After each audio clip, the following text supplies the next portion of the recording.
Hello everybody and welcome wherever you might be. This is NBL Overtime, hashtag NBL Overtime. We made it really simple so you could join the conversation. We're jam-packed as always. The Hall of Famer in the house, Leonard Copeland. How you doing, man? Good to see you, brother. I like that shirt. Thank you. I like it. Thank you very much. You good? I'm good. Did you play golf yesterday? I did. And? Very good. You sent it right back. How was your junket, man? At my junket? I don't have junkets. You're the king of junkets. That's right. Sorry. How was your Gold Coast work trip? Was it good? Oh, it was good. Was it up? Yeah, it was good. Some talent on display. Australian Schools is. Championships. Good. And I tell you though, I didn't miss anything over the weekend. I missed you guys on Tuesday. I missed you, but I didn't miss anything over the weekend. There was a lot going on. There's a lot of Nick stars playing well too, Liam. Of course, you are the head honcho. That's why he's always got a smile on his face. You notice the smile on his face? Yeah, of course. And I don't know if this is true, but I believe there's a commission attached to NBA draft. Is that true? I don't know if that's true. Neither do I. Hey, let's get into the game of the round because we have to go back to last Friday night. Perth, RAC Arena. The joint is packed. Sydney in town. Led at half time, and then Bryce Cotton did Bryce Cotton things. I know we're going to probably do this another 5 or 6 times, but right now, Copes, will start with you. Best game of the season so far? Best game of the season. It just seemed like 2 playoff teams, and they wanted to stamp their feet and say, look, this is our game. We're going to do this the way we want to do it. They competed, man. They went at it. You're sitting on the couch going, you know, it was like a tennis match. You're going back and forth. So it was one of those games that I got very excited about. Brilliant game. Just super high quality game that you couldn't help but enjoy. Great advertisement for NBL basketball. Not a lot of whistles, and it wasn't for a lack of defense either. Right. These two teams, they're just not physical defensive teams like some others are around the league. So, but the shooting, Jonah Bolden, and look, I'm sure we'll talk about him a little more as we go, but just highlight reel play after highlight reel play. Guys knocking down shots, the swings and the roundabouts, and then you throw in the fact that it's in that brilliant atmosphere. Of course. At RAC Arena. And it's Sydney versus Perth. And it's Sydney versus Perth. Come on. Who just don't like each other. That's right. And that's what you want in a modern day, or in any rivalry, really. You had it back in the day, Copes. Genuine dislike. Hatred. For each other. Yeah. Well, I think hatred's the right word. It's not one that we use a great deal in sport, nor should we, but I think that you are almost on the money. Okay. I agree with you. Okay. I think it is hatred. And you listen, Bryce Cotton was Bryce Cotton. He was exceptional. 41 points. We're starting to expect that from him. The way he plays, the way he shoots the ball, his last 6 games have been unreal. Is that right? Is that fair to say? Yes. Let me say this though. The guys around him are making him better. The Wagstaffs, the Doolittles. Doolittle, 9.7 rebounds. Wagstaff, 14 points, 6 rebounds. Sarr, 15 points, 5 rebounds. Those guys don't rebound. Cotton don't get those shots. So, again, you give John really his praise. That team is on fire. You mentioned the rebounding. It was a huge issue last year. It was a big issue at the start of this year when the Wildcats weren't exactly finding a great deal of momentum. I just want to touch on the fact that it did feel like a playoff game, and I know this is a long way out from the playoffs, but I firmly believe that the changing in the NBL hierarchy in the playoffs and the play-in actually matters more now when we get on the back of the second half of the year, because there's such a huge difference between finishing first and second compared to third and fourth, compared to fifth and sixth, obviously. But this feels like it. We're going to see, and we said it a lot last year, playoff intensity games on the back end of December, all through January, into the playoffs in February. And that felt like the first of many, because you're right. 2 teams who firmly believe they can win the championship, and they should, but they also know that finishing second or first is a hell of a lot better over the long run in a playoff run than finishing third and fourth. Yeah. And that slapped me in the face. No, for sure. And you're right, first and second, man, like that race for top 2. I think we all feel like, and they've got a bit of a buffer, they lost on the weekend, but I think we feel like Melbourne United's going to be in one of those spots. So, man, Tassie, Sydney, Perth, like who else is going to get that big one? Now, before we move on, let's just sit in this space of appreciation for Bryce Cotton. Yes, of course. And everybody around the league, the whole basketball community needs to. I've spoken about this before. There is something really beautiful about watching a player who's an all-time great at the peak of their powers and appreciating it while they're doing it, right? Like, you know, I think a lot of people, NBL fans, modern day fans, would think, I'd love to have seen Leroy Loggins. Yeah. Right. You know, now some of us are old enough to have got that opportunity, but many are not. And some people, when Kobe was doing his thing, they hated on him, and then they think back later, like, I wish I had appreciated Kobe when he was doing. having Bryce back, you mentioned how good he's been. He's had 24 points or more in all 6 of these wins. And the start of the season, he didn't reach that point in any of those games prior. And it just didn't feel right. It didn't feel good. Now, as a neutral observer, as a Perth fan, of course, 100%, you love it. But as a neutral observer, man, there is nothing better when you're watching the NBL than watching Bryce Cotton do that at RAC Arena. And he's doing it, and he's having fun. Again, every year, teams bringing out guys to try to shut him down. You just can't do it. Like you said in the beginning of the year, he struggled, and that was probably because of the things going on inside of the Perth Wildcats. Bryce Cotton is the best import right now I've ever seen. There's only one, ever? Right now, I said right now. I'd seen Leroy Loggins. Yeah. I'd have to give Leroy his due. Yeah. But what Bryce Cotton is doing right now is just fantastic. So hang on. Just hang on. So let's ask that question. Yeah. You'll give Leroy his due. Everyone at this desk will always give Leroy 100%. His due. And yourself and all the other greats that have come through. But if you had to say right now, is it Leroy or is it Bryce? I'm still going to say Leroy because of the longevity and him doing it year after year after year. Now how close is he? He's very close. And here's the thing. He's still got time to go. So in a year or 2 or 3 years, if Bryce Cotton's still doing the same thing, then we got to have that conversation again like we're having it with Jordan and LeBron. Right. Because things change. But here's the thing that Bryce Cotton has going for him. Have you seen how small he is? He's tiny. He's tiny, and the fact that they beat on him, every team goes after him, and he still gets it done. You got to give him praise, man. Leroy was a little bit bigger. He's long. He's taller than most guards in his position when he played back in the day. Yeah. Cotton's tiny, man. He's tiny. Yeah. And I say to myself, if I played against Cotton, I'm going to post him up. But I got to guard that guy on the other end. Yeah. And he's doing this. For 40 minutes. For 40 minutes. 48 minutes. He's doing this. Back in my day, but he's doing this. Yeah. You can't stop him. He's that good. Now, I don't want to take all the credit for this, but this time last week, this is where a big shout out to our man Corey who's watching. This is what he would do, right? He would take credit for someone exploding. Last week, I left Bryce Cotton out of my All-NBL first team. He rolls a 40-piece just to remind us. No, that was just stupid. Huh? Hey, I stand by it, and now I do not. But I did say he'd make it by the end of the game. Hey, Bryce Cotton was brilliant. Yes, he was. For 4 quarters, as we traditionally see. Jonah Bolden, we touched on this last week. It is a really good story. Player had to take a risk. We haven't seen him for 3 or so years. Sydney took that risk, and it is paying off in spades. And this, I'm going to go with you first, Liam, because it's an Olympic year, right? And this Boomers team is deep. We know exactly who they have, who they are going to have, and who is going to be selected, you would think, or at least from the squad to be selected from. I'll start with an easy question. Yeah. He does this. He's 100% in the squad, right? Yes. Okay. I think it's an easy conversation at this point about Jonah Bolden with the Boomers, and that is if he continues to do this sort of thing, he's going to be in the mix. Okay. In the mix or in the team? In the mix. In the mix. Okay. Okay, there's a difference. There's a massive difference in mix and team. Yeah. Okay. So he will be, where's camp? Have they decided where that is? Wherever camp is? I think 100% Jonah Bolden will be there. 100%. And I think he'll have some downs over the rest of the NBL season. It's because we haven't seen him for, there's going to be the ups and downs. But I think 100% he'll have an opportunity with the skill set that he brings to the Boomers, an opportunity to go to camp. Now, if he makes it, it's an amazing story. I still think he'll just miss. Yeah, because there's a lot of... They're deep. You know, if in Jock that position. Think back, like if Jock had been like you got Jock and what Duop's doing in the NBA and Jack White and Cooks and Kate. There's a lot of guys, right? Guys. Joe Lawal, there's a lot of guys. Not Joe Lawal, he's playing with South Sudan these days. But here's what I'll say about Jonah Bolden is, where's this going to go over the course of the rest of this season? Right. Because where were we when he signed? We said, oh, he's a high upside signing, a low floor guy, but we'll see how this goes. And then at the start of the year, we're like, geez, he feels like he's ahead of schedule. I didn't expect him to be this good this quickly. And now, as we approach midway through the season, he's doing this. The trajectory is pointed skywards. How good does this get, Coach? Is he better than Nick Kay? You think? Is he better than Nick Kay? Not consistently. Not consistently. Not consistently, but he's ceiling, right? And again, what we touched on, right? This is legit. Yep. I don't think Jonah Bolden will win the league next year. I think he will be elsewhere. It might be in Europe, it might be in Asia, it might well be in the NBA where he's been before.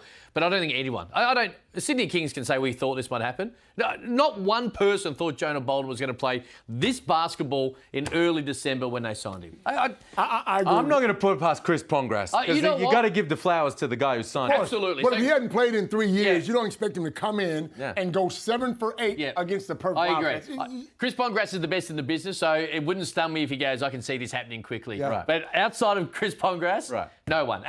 And that wasn't a knock on Jonah Bolden and his obvious basketball ability. It was the fact he's been out for 3 years. No, there was a scout. Wasn't there a scout, an NBA scout at the game? Was he playing Alexander Sarr? No, here we go. Well, Liam knows exactly how many scouts are at the game. How many scouts were there? He's in the conversation with the number 1 pick overall. Yep. He does not step on the floor without NBA scouts in the field. Exactly right. Now, let's get to Cairns. We don't give them enough here. We don't give them enough. Let's just absolutely give them some love. Let's talk about Sunday. Were you at the game? I was at the game.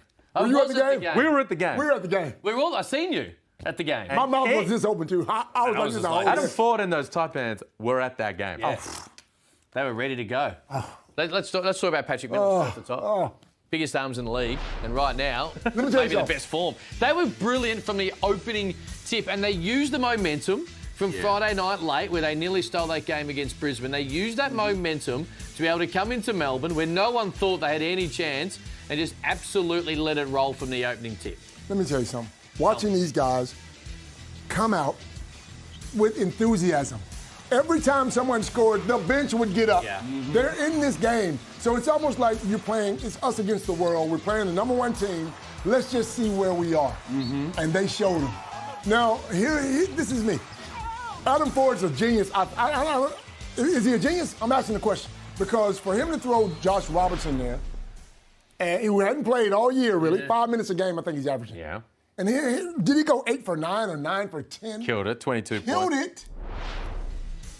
it. Look at the guy go to work now. He's playing defense. He's scoring at will for a guy who hadn't played. For you to put him in against the number 1 team, I don't understand it, but explain it to me, please. All right, let me explain it. Okay. Firstly, Cam, shame on you for completely washing over Adam Ford and the influence he had on Well, them. firstly... Yeah, shame on you. Shame on you. Well, firstly, I wasn't washing over it. I was allaying coaches. He wouldn't talk about Adam Ford. Because that was... And he is a genius, and he had them absolutely primed, ready to go. No, you got to give that man his props right from the very start. Because that was an absolute masterstroke. It was. It was. Yes. He didn't just use the momentum. He said, forget who thinks they should start or who has been starting. These are the guys that got us back in the game on Friday night. We're going to roll you out as the starters against Melbourne, the top team in the league, at John Cain Arena in front of a massive crowd on Sunday afternoon, primetime TV. Yep. That is I think that's the best coaching move of the year so far. So that's just that everyone loves Adam Ford and the way he goes about it, and that's a bit of an example of why. And I think one of the cool things about it is this team. Remember the Taipans last year under Adam Ford? They were like the Rat Pack. Yep. You know, they were young and fast and athletic, and the bench was always up, and they were all around each other all the time. They haven't really been that for some reason this year. You brought in new players, though, and it takes time. And it's about finding that identity. And you're right, they found a lot of that in that win over Melbourne. And also, McCall I got to give McCall some love because I've been harsh on him the last couple of years with the turnovers. He's gotten better. He's gotten smarter. He still runs that team, even in timeouts. He's doing a lot of talking and pointing or whatever, but his decision-making is so much better now. It's so much cleaner. He ended up with 23 points and 6 assists. So without those guys playing the way they play, to beat Melbourne has the best defense in the league. For you to score that many points, 115 points on the number 1 defensive team in the league, after your second game, is big, Cam. Big thing for Tajir McCall, if he hits some jump shots, if he's able to hit that 3 ball, which he's never been able to do, and he did Friday night and again on Sunday, if he's able to do that, his life becomes a hell of a lot easier. Yes. They were good, you're right. That was a Cairns from last year and the way they got up and absolutely enjoyed their basketball. I wouldn't have wanted to be a Melbourne United player on the back of Sunday's game because Dean Vickerman has built this club and the success around it on that defensive edge. They've been the best defensive team all year. We've marvelled at how good they were. They have a fever break. They come off and can score, 67 in the first half, which they have helped teams to that. At 74%. At 74%. And it wasn't like, and they were getting good looks. Yeah. They were getting whatever they want to, which is a credit to Adam Ford and the Cairns Taipans as well. But it very rarely happens. Dean Vickerman would have been fuming. Let me tell you something. Credit That's to the the best Taipans. thing that could have happened to Melbourne United, though. You reckon? Sometimes when you get on a roll and you're rolling and you just forget about everybody else and you're thinking about yourself, which is a good thing.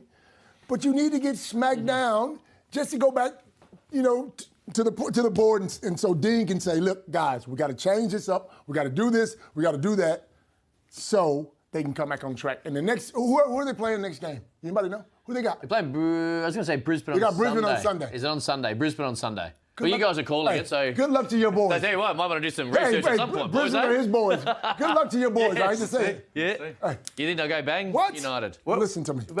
They'll go bang. Where to here for the Taipans? I'll tell you because, are they about to go on a bit of a run? Well, if they play that type of basketball on Sunday that we did see, and late in the game on Friday night, when it was a Friday or Thursday night against Brisbane, that's the more Cairns Adam Ford philosophy of which they were so successful last year. They have a huge weekend ahead of them. And they play Sydney on Thursday night, okay, and then they play Adelaide. We'll get to the 36ers shortly. This is when you don't let it slip, because last year what Cairns did was they used the momentum really well, and they used it all the way to really 10 minutes away in a game 3 of defeating what turned out to be eventual champions. So if they can springboard that momentum like last year, here's this run. But they've got to deal with Sydney, and they've got Adelaide's a danger game on Saturday night. Is it fair to say, if you can beat the #1 team in the league, 10-2 they were, best defense in the league, if you can beat these guys, the mentality should be, I can beat anybody. Absolutely. So I'm looking forward to Cairns playing really good basketball the rest of the year. Bang, there you go. Hashtag NBL Overtime to get involved. We're going to touch on Adelaide very shortly, yes or no. Santa's watching. And the referees, zero tolerance, as was told to us by the CEO. Plenty more. NBL Overtime is next.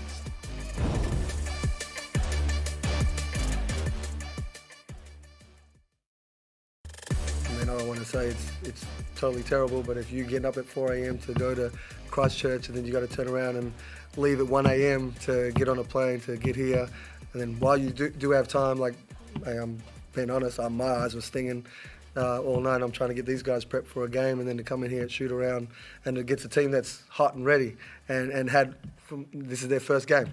So it was always going to be a tough task. Again, to piggyback off the travel, that's poorly done by the NBL, in all honesty. Like, man, I played in college, I played everywhere. Like, this is probably the worst road trip I've had in a long time. I couldn't believe what I was actually hearing.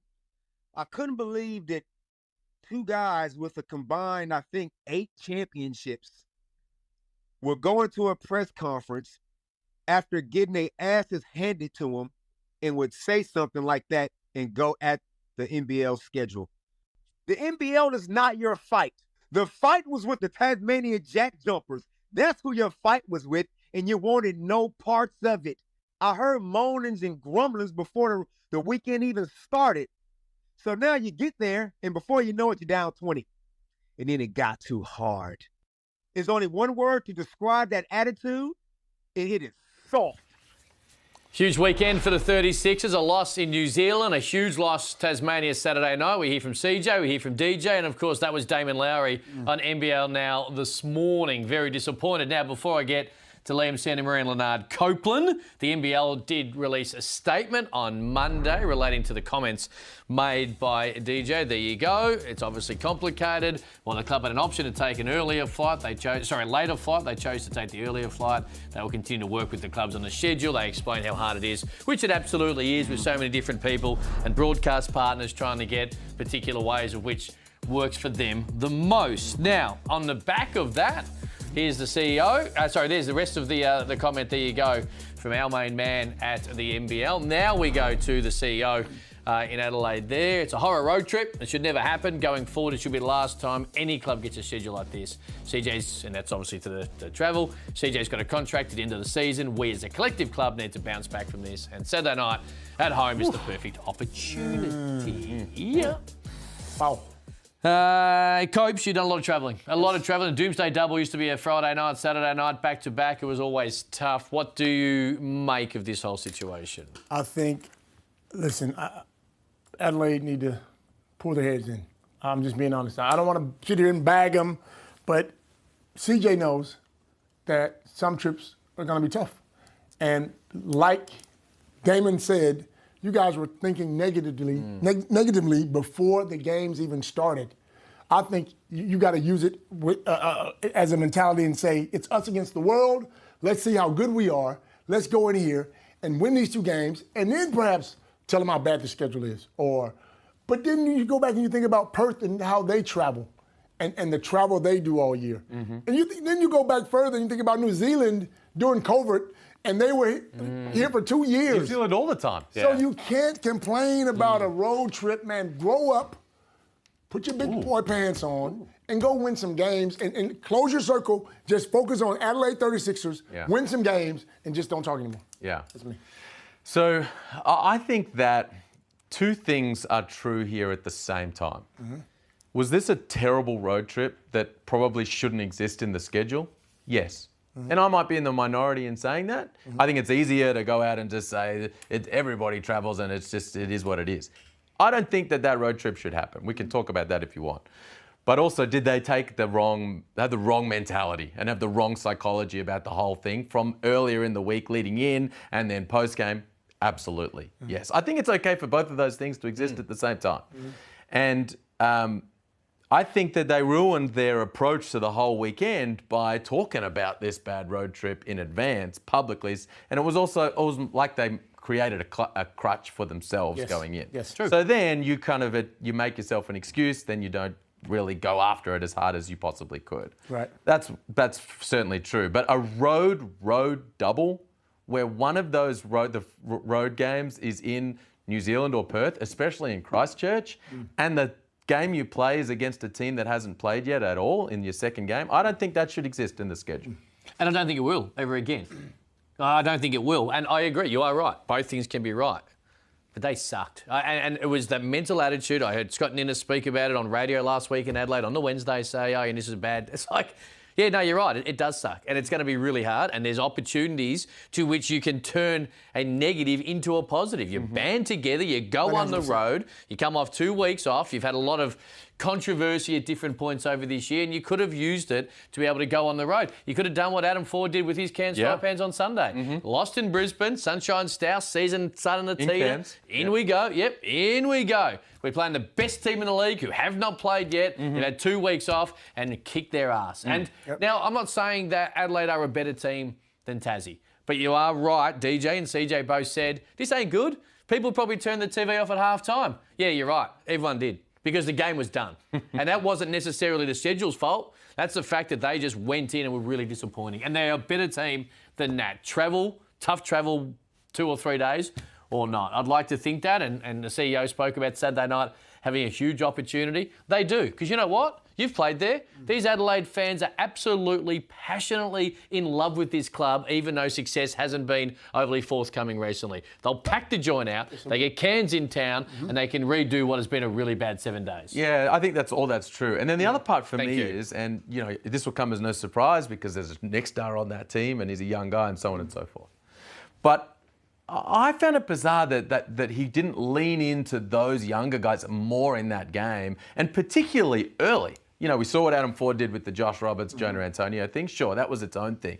But if your guys just played a big game in Christchurch and now you've had this unbelievable travel schedule, why not lean into those guys who are super hungry and who have those young fresh legs. And young fresh legs. Yeah, like Kyron Galloway, like Nick Marshall, like Trenton Flowers. I think those guys should play more minutes. Yeah, I agree 100%. Look, there's a fair bit going on as well when it comes to zero tolerance. I own my phone because I just want to get this exact tweet up. Olga Nulick went with it today, our main man who was so busy he can't even join us on the show tonight. But he did tweet early evening. Basketball Australia's Integrity Unit has issued a please explain to Dejan Vasiljevic for making comments critical of NBL officiating, sources told ESPN. Now, the interview is with the broadcast, though it never went to air. So it was with Sky Sports in New Zealand. That was following Adelaide's loss to New Zealand on Thursday. So zero tolerance is where we're about to lead into, because David Stevenson came out and did a really thorough interview with News Corp and said, we are sick to death with the way that coaches in particular are speaking to referees. And it was quite obvious that the referees, over the course of the weekend, were absolutely saying, yeah, we don't care. Go on, Mody Mayor got the Tijuana at halftime, and really, honestly, they were a lot more quicker on the whistle on the back of what that. Here we go, straight up, flopping, and away we go. We'll start with DJ's comments, Liam. They were publicly made, even though they didn't go to the greater public, I guess, via broadcast. What do you make of it? Yeah, well, I mean, he's having a very interesting week. Yeah, here you can see the footage of guys copping tees, right? Bull qual, bang. As you said, Mody Mayor got the bang, bang from Chris Reed in New Zealand, and he was sent on his way. And then others, John Riley cop one, Flynn Cameron fouled out on a tech on Sunday afternoon. So, yeah, I love this. I love it. I love this. I love this from David Stevenson because you got to come out in support of your officials. It's not a good look, and it hasn't been a good look for years in this league. Coaches just killing refs on the sidelines, and I think that there was an air of respect from the officials over the course of the weekend. Like, we respect ourselves, we feel respected by the CEO, and you're going to goddamn well respect us. Guess what? While we're out here doing our job. They're going to learn. The coaches, the players are going to learn. It might take a week or two, but if they continue, the referees continue to blow that whistle when they think something's going wrong or you say something wrong and they tech you, you'll learn straight away because you don't want to get teched. You want to get kicked out of the game. So at the end of the day, I think it's a good thing that he's backed the referees. The referees are walking around like they should. They gain confidence. Yeah, they're confident. Yeah. And so they should. So you remember when a few weeks ago we had the Aaron Baines 40 situation and everyone got a sniff that there was footage? Yes. This is Dejan Vasiljevic. You reckon? You reckon it might... No, I hope not. I hope not. I mean, part of me hopes if not. it's filmed, I'll be honest. somebody will have it. Somebody's got it. And it'll show up. So we'll see. Absolutely. Well, it went to broadcast. There was an interview that was done, and he'll get it, please explain, which I assume will say, I didn't like what the referees did, which I think the NBL asked too many please explains. I think they should just slap. Just go bang. This is what he said. Like, you don't So need... what's our man going to say in the please explain? He's going to say, I didn't like the refereeing, and I said, I hope the NBL are watching this. That's what I'm assuming he's going to say. Well, that's pretty much what I'm assuming he said. I'm paraphrasing what was in the interview, right? So he'll say the exact same thing. He doesn't need a please explain. The NBL should just go, nah, this is not good enough. You're getting a fine or whatever it might be, or no fine. Please explains just don't make any great sense to me in such a public... Yeah, true. Right. Yeah. I'm not a processor protocol. No, you're not. I tell you who is, Big Sauce in the house. Oh, is he? Nearly had a triple-double. I thought I had to bring some eggs. No eggs this week, no eggs. Hey, you know what? He had the goggles out and everything. He's going to join us next on NBL Overtime.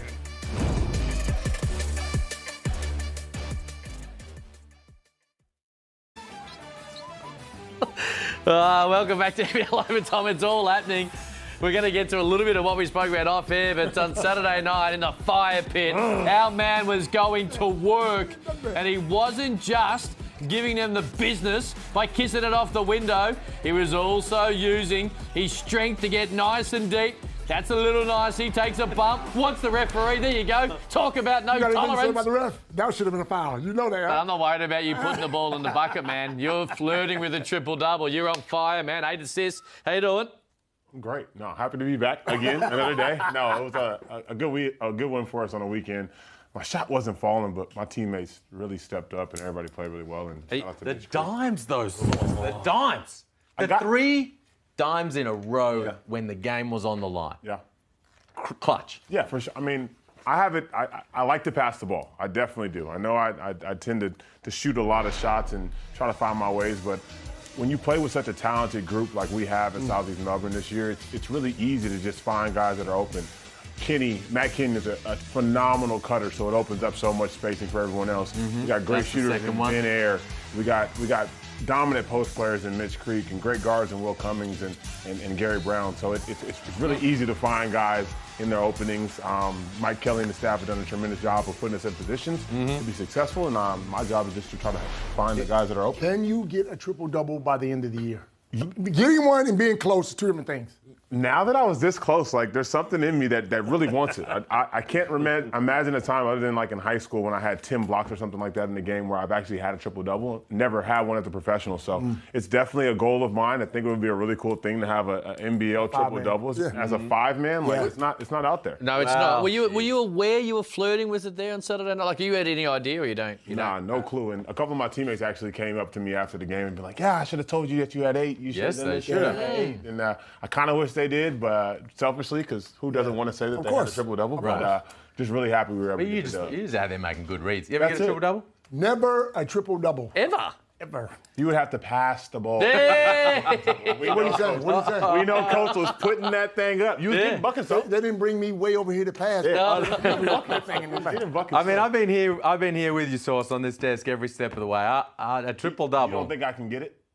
I don't think you can get it. I like that. If you get a triple-double, I'm going to bring an egg of my own face and put it right here. All right? There we go. Sounds good. And one of me too. And one of you too. I think I can get one too. I reckon you get a triple-double, man. my God. I'm going to back him in. I'm going to bring an egg with glasses on. But seriously, Dave Stevenson backed in the referees. They gained confidence from it. I backed in our man. All right. You're a very good passer. Do not let me down. Hey, what did you make of it? Off the FIBA break and a Saturday night back out there, and of course coming off a bad loss leading into the break. So as you touched on last week, it was an interesting sort of week to miss. What did you make of it Saturday night and the team's performance? Yeah, it was great. You know, obviously we came out of the break upset that we took that loss to Adelaide the way that we did, and we were grinding and working throughout. Didn't have much of a real break as far as days off throughout that period, and so it was a lot of grinding, soul searching, and trying to figure out who we want to be as a team. We came out and played well defensively, and then of course when Mitch Creek goes out there and scores 26, it's easy for us to go out there and get a dub. So was there a bit of rust though in the beginning? You guys looked a bit rusty. Is that because of the 10-day break? I'm sure you guys trained. Yeah.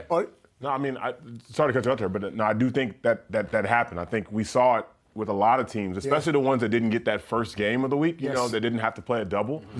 Those teams that were sitting around waiting for the weekend to come so to get that game in, there was some rust. There was a little bit of early fatigue. I know I caught my second win there in the second quarter because after the first hit out, I was gassed, you know what I'm saying? I'm looking at my teammates and we're kind of gassed in that sense because we didn't have any game reps. And so getting back into the flow of things, we obviously figured it out and we were able to get the dub, but I'm sure a lot of those teams felt that rust that didn't get that early game in. Sure.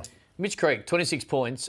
Look, we know he's been a star in the league for a number of years now. I feel he's really going around his work this year really lower profile than he has in recent years. He's having an outstanding season. I might start with you here, Sauce, because you know him fairly well, and of course this is his second year in the NBL with him, but it just feels like he's going to work a little quieter than normal, but he is really dominating games. Yeah, I think it goes back to the talent that we have on the roster. I mean, you often can sometimes forget about a guy here or there, but consistently he's top 10 in scoring still like he always is, and no doubt in my mind that he's the best Australian basketball player in the NBL, and I'll stake it, and I know Creaky firmly believes it in himself too, but no, he has a knack of finding ways to get his, and that's just something that he's been able to do throughout his whole career, and I think this year's no different. He's still up there, and he'll still be in that conversation for one of the best guys in the league. Just based on what you just said, because 2 weeks ago you said Chris Golding's the MVP of this league, and they got Mitch Creek as the best Australian. So do you think Mitch Creek is... Mitch Creek is the best Australian. At that time when I said that, Chris Golding was number one. So he should be in MVP considerations? Every single year. Every year? He's like, it's almost a shoo-in that he's going to be in that conversation because of the value that he brings, one, to his team, and two, the fact that he's an Australian guy playing in the NBL, putting up those numbers, dominating all across the board. Like he should be in that conversation. Yeah, he's at that level. Hey, I just want to ask, speaking of guys that have been valuable, not going to be in any kind of MVP conversation, but Craig Moller's been very important for the squad. Sucks. Yeah. And it really sucks. It really sucks, especially for a guy who's coming back from a previous knee injury that kept him out for such a long time. Man, you guys are going to really miss him. Yeah, absolutely. There's absolutely no way to replace what he brings and what he's brought to us in this club now.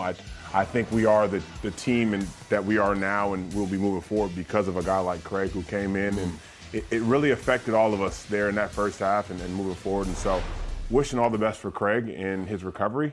He's a true professional, and he's been in situations like this before. I know personally I had a patellar rupture in my left knee, and I know how strenuous that recovery process is, but I'm sure he's going to attack it head on and come back better than ever. So He's been there before, though, right? Didn't he have? Yeah, 18 months out with the other knee. Shocking. yeah. What does this mean, though, for you guys, and how do you go about it from here? Because a big focus for Tommy and Mike in the recruitment process coming into this year was to get better defensively, and that was the recruitment of Matt Kenyon. Obviously, you got Ruben Tarangi, who can defend some of those spots.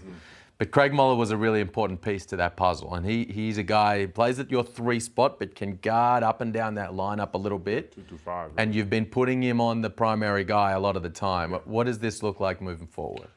Yeah, I mean, like I said, there's nothing that we can go out and try to find right now to replace that, I don't believe. And so it's probably a Tommy Greer question, because he's the one that's going to have to figure out if there's a replacement that comes in or something else, and a Mike Kelly conversation where he figures out the different kind of rotations. But from a team perspective, from a player perspective, it's a next man up mentality. And so now you'll get guys that are going to be put into positions to have more opportunities. And we've been working, we've been grinding. And so it's that next man up mentality. And hopefully the person that steps into that role is able to try to fill Craig's shoes. Commons coming off the bench. Was that something that you guys discussed as a team, or was it just something that Mike decided to do because he looked very effective? Yeah, That 6-man coming off the bench. Yeah, I think it was a conversation with Mike and that he and Mike had, I believe, and because we, as a team, we didn't have a conversation about it regarding it, but as practice was going on, we started seeing him get more reps in with the second unit there, and it just kind of opens up the floor for him in that second unit. He's able to play with Ben Air, who they really play well together, and come in after the game's kind of started and just be a really ball-dominant scorer of the basketball, pick up more, and still ended up playing the same amount of minutes that he usually played. But just having that, he looked better though. I think it's a good look. Yeah. Jordan Usher, Chris Smith, it fits into that mold. Ian Clark at Melbourne United. And then what it does is it allows a guy like Matt Kenyon to come in and start the game, who brings a lot of defensive energy, a lot of grit, and really is able to set the tone early in the game. And then you bring Will off and just let him get buckets. Hey, we spoke a lot about Adelaide on Saturday night, but we've got to give props to Tasmania, because they are the team that actually won the game by a hell of a lot, and they were really good, which is something that we have seen a lot in Tasmania. But we're sending love out. Let's start with Milton Doyle, because his mum tweeted. His dad had passed away just prior to the game. There you go. He just told that his father passed away. So, firstly, from everyone here at NBL Overtime and probably the head honchos at NBL, a big shout out to you, Milton Doyle, and everyone at the Doyle family in this really sad, tragic time. Tell you what, though, they are playing such good basketball. They are playing such good basketball, and a huge reason is this guy, Milton Doyle, who has been in MVP conversations, all NBL first-team conversations since the start of the year. And you get here for your second year. He was so great last year, but I'm going to start with you, Sauce, because I know you're a huge fan of his. He just does and feels like he can get to anywhere on the court that helps him be efficient. Yeah, I mean, he's just his control of the pace of the game. You know, he's never sped up. He always makes the right reads. Knocks down big shots when you need him to.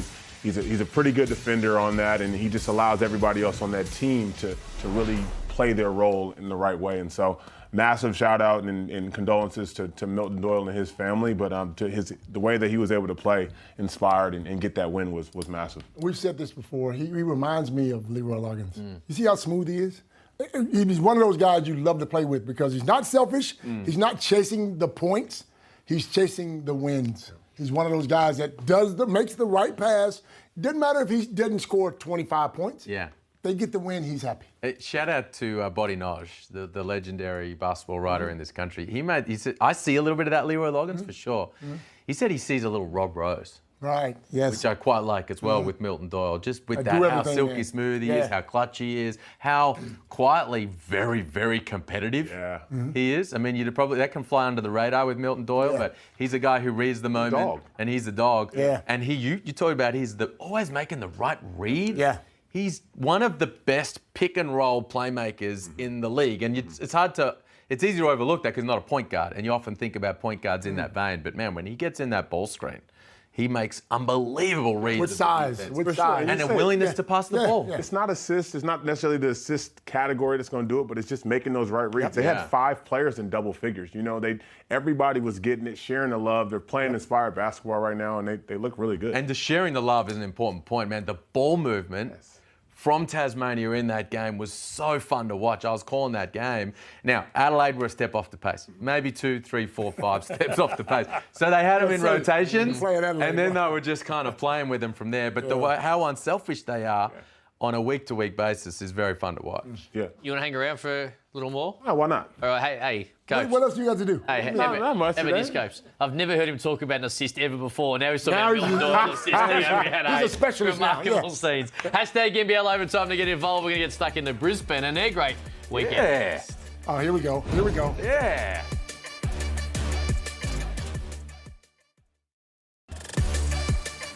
Welcome back to NBL Overtime. A big weekend when it comes to Brisbane. They're outstanding. Friday night, Sunday again. It got a little dicey late. Smith, unbelievable, and one there, and he's able to find his spot. And all of a sudden on Sunday, gets a much better, we're going to talk about Illawarra, but a much better Illawarra we did see than prior to the fever break before they made the coaching change. But the Bullets go 2 and zip. I'm going to straight up ask you, Leonard Copeland. Yes. Do we trust them? No. Listen, I think they're a good team. And I said this at the beginning of the year, they're a good team, but they're new. You got to give them some time. No, Shula knows what he's doing. He's been around Dean Bickerman forever. He even talks like Dean Bickerman. He sounds like Dean Bickerman. He's got talent on that team. Yeah. They're going to be good, but you can't expect them to. Now they'll make the top 6. I think they'll make the top 6. Okay. But right now they're up and down, up That's and down, trust. up and down. No, That's trust. You But trust I them think- to be in the postseason? Yeah, but they're not gonna. Yeah, I trust them to be. Will they be top 4 at the end of the year? No. Liam believes No, they they can won't be in the four. top 4. Yeah. No, they won't, Liam, be in the top 4. You trust them to be in the top 4? Yes, sir. Okay. All right then.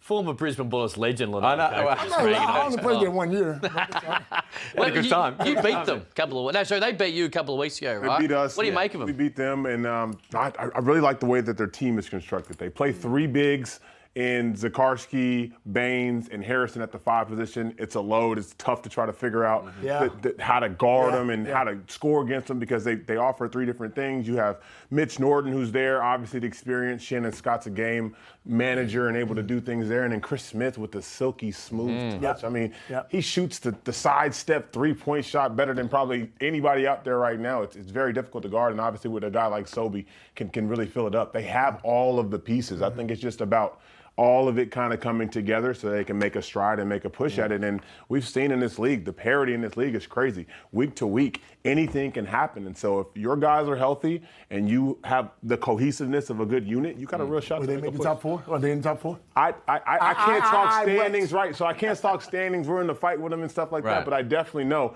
it ain't no easy. It ain't no They're a easy tough out. game. Yes, 100%. It is. They're tough very to tough play out. Brisbane. And that's what I like about them. Yep.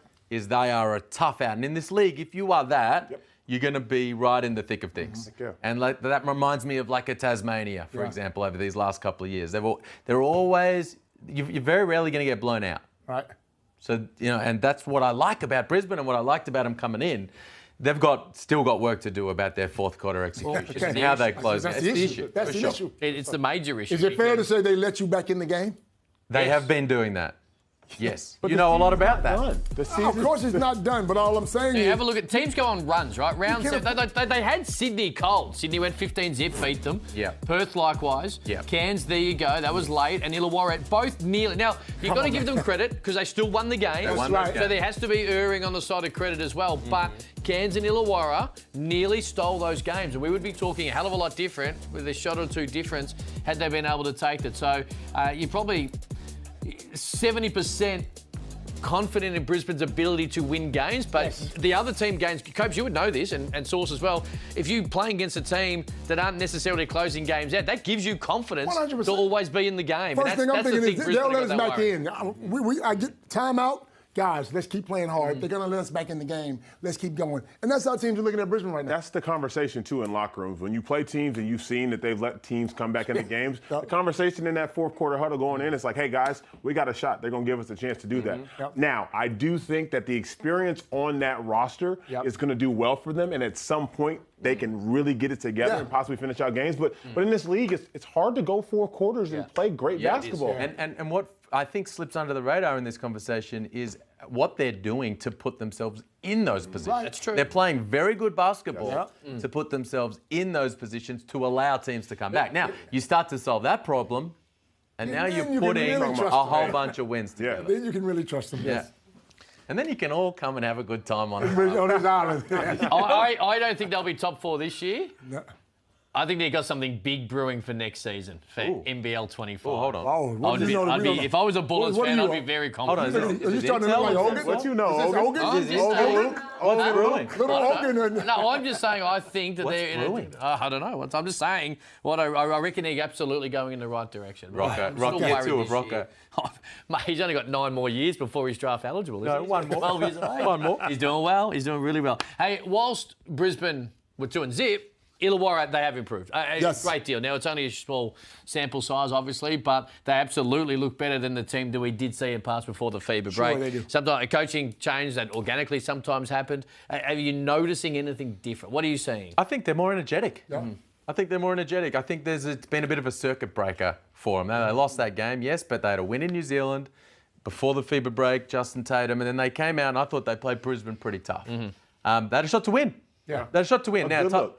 Good look. Yeah. And I often think in those situations when you don't need a 3, attack the rim. Yeah. Put pressure on the defense, put pressure on the officials. That's exactly what Gary Clark did in this situation. Here you see the shots in crunch time as we were winding down. Here's Gary Clark going to work and he brings them to within 1. They then get a stop.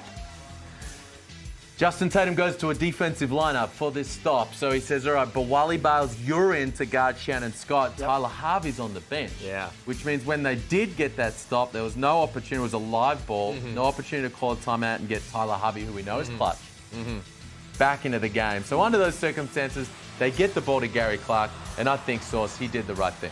Yeah, absolutely. He saw it. He sized them up. Got to the same exact shot he shot prior to that. The only difference is Tyrell Harrison happened to be in a much better position because he wasn't cross-matched. Was able to wall up.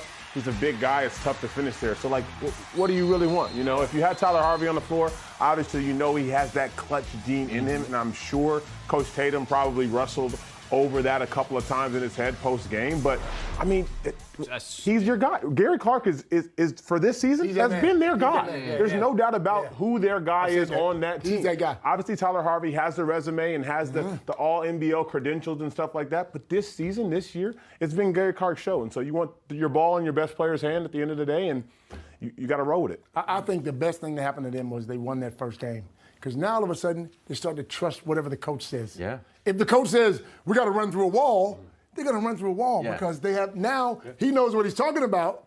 And then to be in this second game that close, you can tell they're starting to be a real team now. They're starting to feel. Understatement. The best thing that could have happened is they won the game. Yeah, no, I know. I mean, they were winning no games, and then they won. The way they lost and the way they were losing, Yeah, the true. best thing that happened was to get that first Very win. much agree. Is what I meant to say. And he's still subbing a lot for my. I want to shorten their rotation a bit. I mean, get your man in. Sorry, I obviously get your man. He's in. He is. And he's playing some backup point guard, which I'm enjoying. He was in there in the second half. Yeah. Just needed to knock down some shots. But hey, stay tuned because AJ Johnson's going to bring some highlights. I like the fact that he's sort of mixing it up a little bit too. We saw some press, we saw some zone. It was an active zone. And then, he's playing Lockie Olbrich a little bit more. Yeah. He's kind of bringing some energy. So I think he's doing a good job here as that interim head coach. Yeah, very interesting 6 weeks ahead. We spoke about this when the decision was made and the coaching change come in because I would roll with him all year and then just see where it sort of ends. And I think the early 2 games and the signs are much better, encouraging, energetic, and the way they're playing gives everyone confidence that they can still be very competitive and win games with the interim coach more so than trying to find someone in season, which I think is problematic. So what do you think as an organisation here should be the mentality moving forward? Is this team making the postseason? No. From here? No. It'd be difficult. It'd be very difficult to. I think they got to go with the 40 mentality, right? We did the game there on Sunday against MU. The guys that did well that previous game, the guys that have been showing it and grinding out of it at practice, are the ones that earned the minutes. And that's how this mentality should be for this Illawarra Hawk team, I believe, is show me. You know, if you're that good and you want these minutes and you want this time, obviously the rotation has to shorten a bit if you want to be in serious consideration for making the play-in. But just show me what you got and earn those minutes. And when you earn those minutes and you get the confidence from the coach, you go out there and you play free and good things happen. In sport, if you can't win games, you have to be somewhat entertaining in the way that you go about your craft because your fans drop off pretty quickly and you need your fans to be interested even if your win-loss record isn't overly good. I think the team of which they're playing and the way they're playing their basketball since the coaching change is that. I'm not saying they won't win games. Clearly they already have. But the fact is that you've got to play a good brand of basketball, win, lose or otherwise. And I think that the signs are already there that they're playing good way. And if they lose, say Melbourne comes into town, and they lose, or Perth or Sydney, whoever comes into town, they lose by 5 or 6 in a really good game, the fans have still got something to build on and be excited about. And that's not always easy to do in sport. It's a perfect world, but I think early situation and early signs are that they are going down that. I like the fact they're playing with some tempo Yeah, as well. true. Right? They were a real half-court, grinded-out team earlier in the year, and it just didn't suit who they are and who they've got. Now they're trying to push the tempo a little. It's going to be tough to get a dub there in the Gong, too, I want to say. Yeah, it's not easy. Moving forward, it ain't going to be easy. Alan John Stockton Williams, man. Thanks for joining me. Hashtag NBL Overtime to get involved. Very Calm down, bro. Calm down. Plenty more on the other side of this. You know what? He won't even look.